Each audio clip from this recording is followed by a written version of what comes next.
La première chose qui est frappante, c'est l'espèce de dialogue entre le très court terme, l'urgence, et le long terme. C'est intéressant de regarder par exemple la crise climatique à cette lumière, parce que c'est la même chose en fait. Le climat, la raison pour laquelle on a du mal à se mobiliser, c'est que ce que je fais ici et maintenant, ça va avoir un impact dans 50 ans sur les générations futures. Et aujourd'hui, on le fait plutôt pas, enfin plutôt mollement. Et puis, ce que je fais ici et maintenant, en fait, ça a un impact ailleurs sur la planète. Le changement climatique, il est global. Donc, d'une certaine façon, la crise, elle a amené cette espèce de dialogue entre le très court terme, le sens de l'urgence, et le long terme, et le fait de faire des choses pour d'autres individus qui sont à l'autre bout du temps, j'allais dire, à l'autre bout de l'échelle temps, et à l'autre bout du globe. Et puis, il y a autre chose qu'on a vu qui n'est pas inintéressant pour les transformations, c'est qu'on a vu, en gros, que l'impossible, ce dont on nous dit tout le temps, ah ben non, c'est pas possible parce que tu comprends, il y a ceci, il y a cela, en fait, devenait possible, mais comme ça. J'étais frappée de lire que, par exemple, chez Nike, alors je vais prendre un exemple d'une grosse entreprise privée, la durée moyenne, normalement, qu'il faut pour entre... ils décident de lancer une innovation ou d'envisager une innovation et le moment où elle est sur le marché, c'est 18 mois. Là, ils l'ont fait sur les visières qu'ils ont produites avec uniquement des composantes qu'ils utilisaient pour les chaussures. Ils l'ont fait en 2 semaines. On a vu à Nantes tout le projet Maker, là où des makers se sont associés au CEA, à Renault, à l'hôpital, à l'université. Enfin, c'était des partenariats hyper contre nature. En temps normal, on aurait dit, ah non, mais c'est des gens qui n'ont pas du tout la même culture, c'est pas possible qu'ils travaillent ensemble.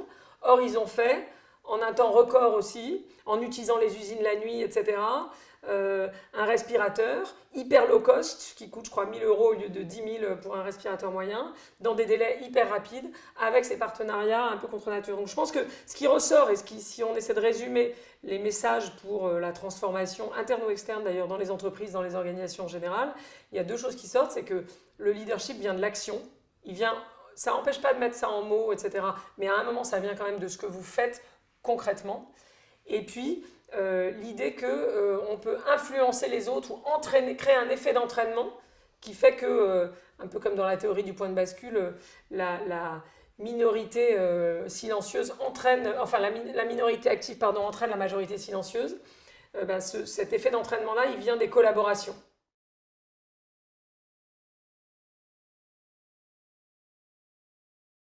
La transition écologique sortira renforcée de tout ça, uniquement, j'allais dire si et seulement si, comme en mathématiques, elle apporte aussi des solutions à la crise économique. Plus qu'une relance par l'écologie, c'est une relance par le local qu'il nous faut. Et ça tombe bien parce qu'il y a plein de thèmes de la transition écologique qui sont absolument locaux. L'économie circulaire, par définition, n'a de sens que localement.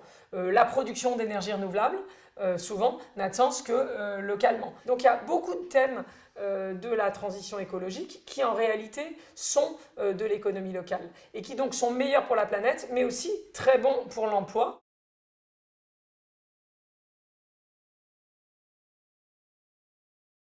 C'est de ne pas idéaliser ni là où on en est, ni où on était avant, selon les postures des gens.